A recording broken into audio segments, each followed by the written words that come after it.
Our goal has always been to build a school that teachers want to teach, and that bleeds down to learners wanting to learn. I want kids to be able to be kids, and I want kids to feel comfortable, being that wholly comfortable over the years. When it was introduced to me, I was fortunate to come from a similar school, but then when I was able to kind of live and breathe it, it's a pretty amazing story.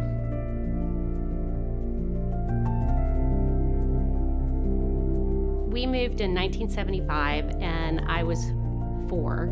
I was in Miss Oven's class and I can still remember pulling in and it was a Monday and Dad was saying, well, we have chapel today and we're gonna say, good morning, church. We're gonna introduce that to all the students. And I was like, okay, good, because we used to do that in Jacksonville where we came from. And he said, that way all the kids know that when we walk in, it's their church and it's not just a building. And we're saying, good morning, church.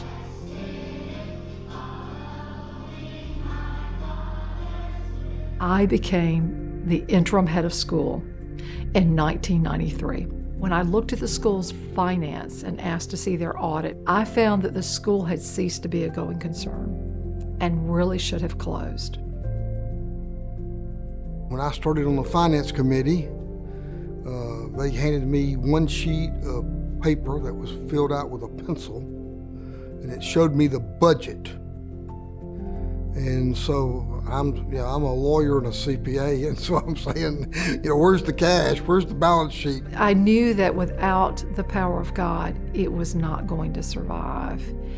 And there were all these people who wanted to come see me and talk about expansion of the school. The school was declining in enrollment, had no money, and I'm thinking at first, I was a math major, I'm thinking, I can't believe these people think that we can do this. This is just going to be impossible.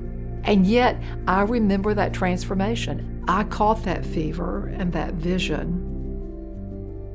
I have to say that each and every family played a role in this whole process, from the very beginning, the inception of the idea, to breaking ground and actually moving in. It was all hands on deck. There were fundraising pieces, there were event pieces, there were just supporting our teachers in the process.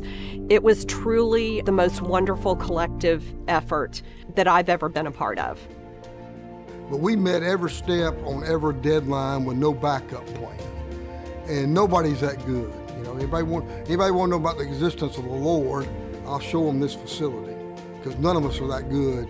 Everything had to hit exactly right, no plan B, and we any delay anywhere would have fouled us up.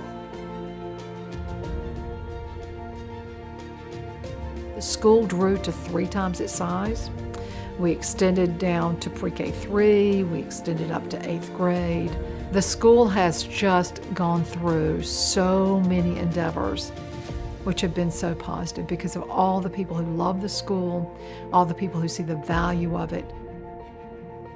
We got here by 1,000 steps, and each step was rather small, but you look back and you've crossed the Grand Canyon. When I look at all the ways that God answered our prayers and allowed something impossible to happen, it truly is a miracle school. When we walked on this property for the first time, looking at my dad's face when we got out of the car, and he just was like, tears rolling down his face, and he was like, this surpassed any dream I ever could have had. And walking around the brick and the bell tower, the bell was here, and he just was like, we're home. This is holy ground. This is inhabited by the Holy Spirit.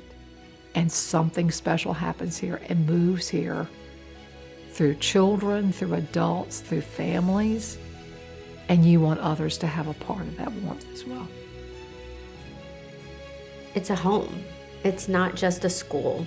It's not just a church. It's a home. And that's what's been preserved and continues to grow. When I die, and I hope I go to heaven, I expect to go to heaven, I think the sound I'm going to hear is that playground. There's something special about the kids' innocence, energy level, that noise.